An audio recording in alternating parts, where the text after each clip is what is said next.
প্রিয় বাংলাদেশ আজ কারামুক্ত। পুরো বাংলাদেশটাকেই বিগত 15 বছর ধরে বন্দি করে ফেলা হয়েছিল। আয়নাঘর মুক্ত আজ আমাদের প্রিয় বাংলাদেশ। বিরোধী মতের মানুষকে আয়নাঘরে আটকে রাখা হতো, আজ উন্মুক্ত হয়েছে গণতন্ত্রের দ্বার। আজ মুক্ত, স্বাধীন প্রিয় বাংলাদেশ। প্রিয় বাংলাদেশের সাহসী ছাত্র জনতাকে বিরচিত অভিনন্দন। প্রিয় দেশবাসী, আপনাদের ঐক্যবদ্ধ আন্দোলনে গণহত্যাকারী হাসিনা দেশ ছেড়ে পালিয়েছে। প্রমাণ হয়েছে আবারও মুক্তিযুদ্ধের বাংলাদেশ কখনো পরাজয় মানে না, মানতে পারে না এবং মানবে না। বাংলাদেশের পক্ষের শক্তি ঐক্যবদ্ধ থাকলে কোনো অপশক্তি বাংলাদেশকে দমিয়ে রাখতে পারবে না ইনশাল্লাহ। 1971 এর মুক্তিযুদ্ধ আর 2024-এর মুক্তিযুদ্ধ, উভয় মুক্তিযুদ্ধেই জনগণের বার্তা একটি। কি সেটি? সেই বার্তা হলো, শর্ত দিয়ে স্বাধীনতা হয় না। স্বাধীনতা প্রিয় জনগণ স্বাধীনতা অর্জন কিংবা স্বাধীনতা রক্ষায় কোনো শর্ত মানে না, মানতে রাজি না। গণহত্যাকারী স্বৈরাচারী হাসিনা পালিয়ে যাবার পরে বাংলাদেশ থেকে, প্রিয় বাংলাদেশ থেকে আমি যত মানুষের সাথে কথা বলেছি, প্রতিটি মানুষ অনুভূতি প্রকাশের প্রথম উচ্চারণ ছিল, বাংলাদেশ স্বাধীন হয়েছে। স্বাধীন বাংলাদেশ থেকে বলছি। দেশ এবং জনগণকে স্বাধীন করতে গিয়ে চোখে মুখে বুকে গুলি আলিঙ্গন করা আবু সাইদ কিংবা মুগ্ধের মতন হাজারো ছাত্র ছাত্রী, তরুণ তরুণীকে প্রাণ বিসর্জন দিতে হয়েছে। আহত হয়েছেন অসংখ্য, অগণিত মানুষ। এর ভিতরে ছাত্র ছাত্রী রয়েছেন, এর ভিতরে রয়েছেন সাধারণ মানুষ, গৃহিণী, এর ভিতরে রয়েছেন রাজনৈতিক নেতা কর্মী বৃন্দ। গণতন্ত্রের বিজয়ের ইতিহাসের এই মানুষগুলোর স্মরণীয় হয়ে থাকবেন। ছাত্র জনতার এই বিপ্লবে দেশের সকল শ্রেণী পেশার মানুষ সেদিন রাজপথে নেমে এসেছিলেন। গণতন্ত্রের পক্ষের রাজনৈতিক দলের নেতাকর্মীদের পাশাপাশি একজন মা যেমন তার সন্তানকে কোলে নিয়ে সেদিন রাজপথে সামিল হয়েছিলেন, একইভাবে শিক্ষক, সাংবাদিক, বুদ্ধিজীবী, সাংস্কৃতিক কর্মী, শ্রমিক সহ সকল শ্রেণী পেশার মানুষ সেদিন রাজপথে নেমে এসেছিলেন। 52, 71 কিংবা 90-এর মতন দেশের ছাত্র সমাজ বিজয়ের নতুন আরেকটি অমর ইতিহাস রচনা করেছেন। ছাত্র জনতার ঐক্যবদ্ধ বিপ্লবের মধ্যে দিয়ে 2024 সালের 5ই আগস্ট বাংলাদেশ দেখেছে আরেকটি বিজয়। আমি বিএনপি সহ গণতান্ত্রিক আমি প্রতিটি রাজনৈতিক দলের পক্ষ থেকে দলমত নির্বিশেষে অভিনন্দন জানাই বাংলাদেশের বীর জনতাকে। প্রিয় দেশবাসী, হাজারো শহীদের রক্তের বিনিময়ে অর্জিত স্বাধীনতার গৌরবকে কালেমা মুক্ত করার ষড়যন্ত্র এরই ভিতরে আবার শুরু হয়ে গিয়েছে। দেশকে গণতন্ত্রের উত্তরণের চলমান প্রক্রিয়াকে বাধাগ্রস্ত করতে সারা দেশে অস্থিতিশীল পরিবেশ সৃষ্টির ষড়যন্ত্র স্পষ্ট হয়ে উঠছে। প্রশাসনের প্রতি আহ্বান, শক্ত হাতে আইন শৃঙ্খলা নিয়ন্ত্রণ করুন, প্রতিটি মানুষের নিরাপত্তা নিশ্চিত করুন। ধর্ম, বর্ণ পরিচয়ের কারণে কেউ যেন নিরাপত্তাহীনতায় না থাকে, সবার আগে সেটি নিশ্চিত করতে হবে।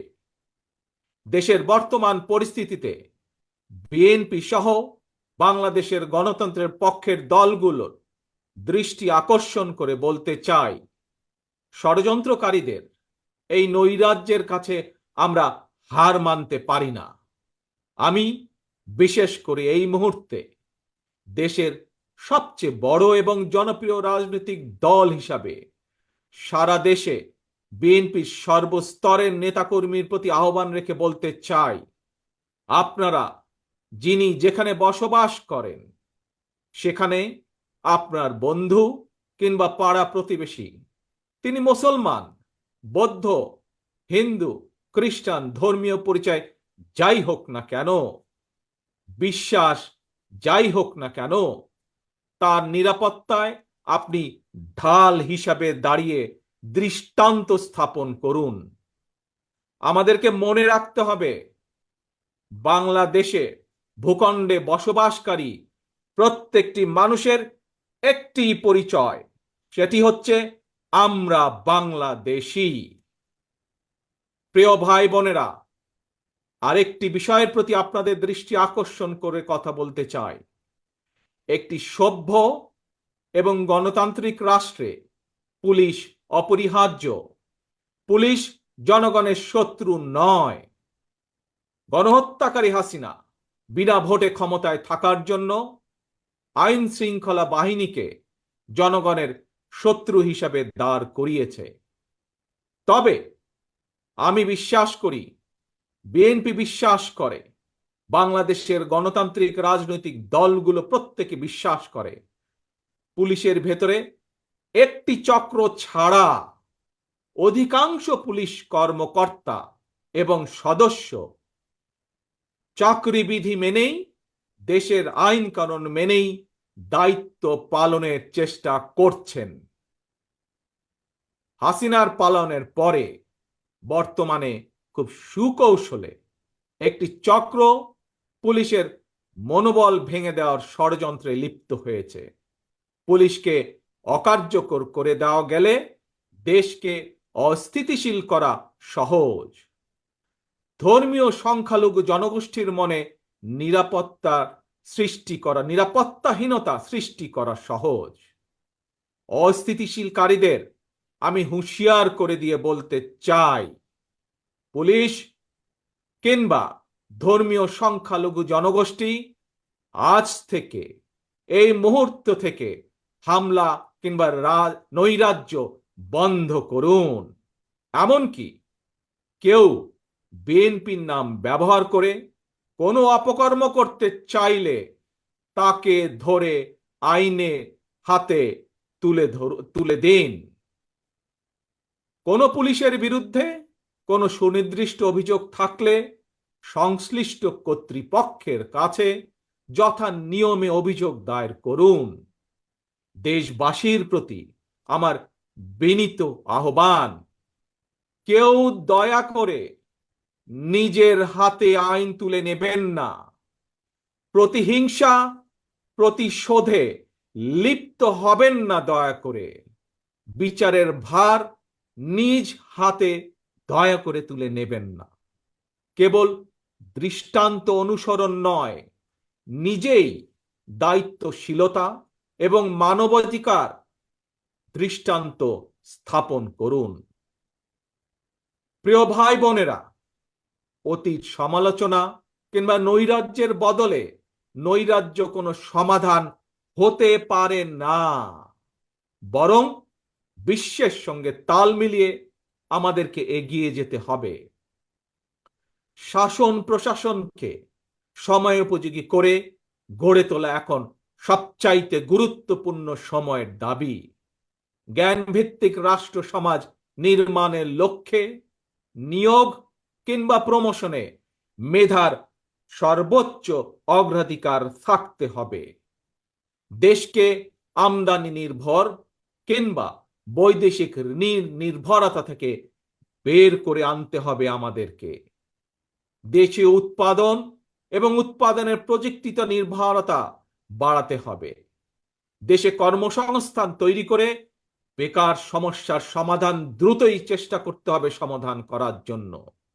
গার্মেন্টস, শ্রম, ঔষধ, আউটসোর্সিং সহ সম্ভাবনায় খাতগুলোকে নিয়ে রফতানির বাজারের আওতা আমাদেরকে যে কোনো মূল্যে বাড়াতে হবে। প্রযুক্তি নির্ভর এবং কর্মমুখী শিক্ষা ব্যবস্থা চালু করে দেশে বিদেশে শ্রমবাজারের প্রতিযোগিতায় টিকে থাকার মতো দক্ষ এবং মেধাবী প্রজন্ম গড়ে তুলতে হবে। স্বাস্থ্য চিকিৎসা ব্যবস্থাকে আধুনিক এবং বাস্তবসম্মত করার লক্ষ্যে প্রাথমিক স্বাস্থ্য সুরক্ষা নীতির উপরে অবশ্যই গুরুত্ব দিতে হবে। সবার জন্য সুবিচার নিশ্চিত করতে আইনের শাসন নিশ্চিত করা অবশ্যই প্রয়োজন এবং নিশ্চিত করা হবে।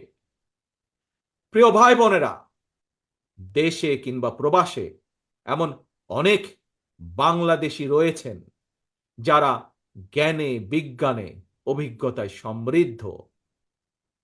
প্রচলিত রাজনৈতিক ব্যবস্থায় বিজ্ঞদের এরকম অনেকেই সংশ্লিষ্ট হতে চান না। সুতরাং এইসব গুণী মানুষদেরকে রাষ্ট্র পরিচালনায় ও নীতি প্রণয়নে অন্তর্ভুক্ত করতে জাতীয় সংসদে উচ্চ কক্ষ চালু করার প্রস্তাব বাংলাদেশ জাতীয়তাবাদী দল রেখেছে এরই ভিতরে। রাজনৈতিক এবং রাষ্ট্র পরিচালনায় গুণগত পরিবর্তন আনতে না পারলে আমাদের আজকের এই বিপ্লব কাঙ্ক্ষিত ফল মিলবে না। প্রিয় ভাই বোনেরা, 12.5 কোটি ভোটারের অধিকার কেড়ে নিয়েছিল স্বৈরাচার। গত 15-16 বছর ধরে জনগণের উপরে স্বৈরা শাসন চাপিয়ে দিয়েছিল। স্বৈরাচার গণহত্যাকারী হাসিনার পতনের মধ্যে দিয়ে হাজারো শহীদের রক্ত রঞ্জিত বিপ্লবের প্রথম ধাপ সফল হয়েছে মাত্র। ছাত্র জনতার এই রক্ত ঝরা বিপ্লবের চূড়ান্ত লক্ষ্য একটি বৈষম্যহীন গণতান্ত্রিক বাংলাদেশ। তাই বিপ্লবের লক্ষ্য বাস্তবায়নে দ্রুততম সময়ের মধ্যে জাতীয় নির্বাচন অনুষ্ঠান করতে হবে। দ্রুততম সময়ের মধ্যে জনগণের ভোটে নির্বাচিত প্রতিনিধিদের কাছে ক্ষমতা হস্তান্তর করতে হবে। স্বৈরাচার হাসিনা পতনের রক্ত রঞ্জিত বিপ্লবকে সার্থক এবং সফল করে আসুন নাগরিক হিসাবে আমরা আরো দায়িত্বশীল আচরণ করি। বিভেদ, বিরোধ, হিংসা, প্রতিহিংসা নয়। আসুন সবাই মিলে রাষ্ট্র এবং সমাজে মুক্তিযুদ্ধের মূল মন্ত্র সাম্য, মানবিক মর্যাদা, সামাজিক সুবিচার প্রতিষ্ঠা করার শপথ গ্রহণ করি। নতুন প্রজন্মের জন্য একটি দুর্নীতিমুক্ত এবং জবাবদিহিমূলক একটি নিরাপদ গণতান্ত্রিক বাংলাদেশ আমরা গড়ে তোলার সর্বোচ্চ চেষ্টা করি। সর্বশেষে আমি আমার দলের নেতা কর্মী সমর্থক শুভাকাঙ্ক্ষীদের উদ্দেশ্যে বলতে চাই, আমরা সকলে ঐক্যবদ্ধ থাকলে তারুণ্যের জন্য যে তারুণ্যর নেতৃত্বে আজ বাংলাদেশের এই বিপ্লব সফল হয়েছে, আমরা সকলে ঐক্যবদ্ধ থাকলে আগামী দিনের বাংলাদেশের জন্য তারুণ্যের জন্য একটি নিরাপদ ভবিষ্যৎ আমরা গড়তে পারবো ইনশাল্লাহ। সবাই যার যার এলাকায় জনগণের সঙ্গে থাকবেন, জনগণকে সঙ্গে রাখবেন, কারণ জনগণই বিএনপির সকল ক্ষমতার উৎস। আমি সজীব ওয়াজেদ জয় বলছি। বাংলাদেশে এখন একটি বিশৃঙ্খল পরিস্থিতি চলছে। সারা দেশে আমাদের ভাঙচুর হচ্ছে, লুটপাট হচ্ছে, আমাদের শহরের বাইরে আমাদের নেতাকর্মী, আমাদের আওয়ামী লীগের নেতাকর্মীদের উপর হামলা চলছে, অনেকে হত্যা করা হয়েছে। এই পরিস্থিতিতে আমি বলতে চাই, আওয়ামী লীগ হচ্ছে বাংলাদেশের সবথেকে পুরাতন গণতান্ত্রিক এবং সবথেকে বড় দল। আওয়ামী লীগ কিন্তু মরে যায়নি। আওয়ামী লীগ এই দেশকে, বাংলাদেশকে স্বাধীন করেছে। আওয়ামী লীগকে শেষ করা সম্ভব না। আমরা বলেছিলাম যে আমার পরিবার আর রাজনীতি করবে না, তবে আমাদের নেতাকর্মীর উপর যেভাবে হামলা হচ্ছে এই পরিস্থিতিতে আমরা হাল ছেড়ে দিতে পারি না। বাংলাদেশে যদি গণতন্ত্র নতুন বাংলাদেশ গড়ে তুলতে হয়, আওয়ামী লীগ ছাড়া সম্ভব না। আওয়ামী লীগ হচ্ছে সব থেকে বড় দল। আওয়ামী লীগ কোথাও যাবে না, আওয়ামী লীগ শেষ হয়ে যাবে না, আওয়ামী লীগকে শেষ করা সম্ভব না। আওয়ামী লীগের নেতাকর্মীদের আমি সবাইকে আহ্বান জানাচ্ছি যে আপনারা সাহস নিয়ে দাঁড়ান, আপনারা একা না, আমরা আছি। বঙ্গবন্ধুর পরিবার কোথাও যায়নি, আমরা আপনাদের সাথে আছি। দেশকে আমাদের নেতাকর্মীদেরকে, আওয়ামী লীগকে রক্ষা করার জন্য যা প্রয়োজন আমরা করতে প্রস্তুত। এই যে আমাদের বর্তমান যারাই আছে ক্ষমতায়, তাদেরকে আমি বলবো যে আমরাও একটি গণতান্ত্রিক, শৃঙ্খল, নিরাপদ বাংলাদেশ চাই, জঙ্গিবাদ মুক্ত। তার জন্য আমরা সবার সাথে আলোচনা করতে প্রস্তুত, শুধুমাত্র তারা যদি জঙ্গিবাদ এবং ভায়োলেন্স বাদ দেয়। শেখ হাসিনা মরে যাননি, আমরা কোথাও যাইনি। বাংলাদেশ আওয়ামী লীগ ছাড়া গণতন্ত্র, নির্বাচন সম্ভব না। এই বলে আমি আমার কথা শেষ করছি।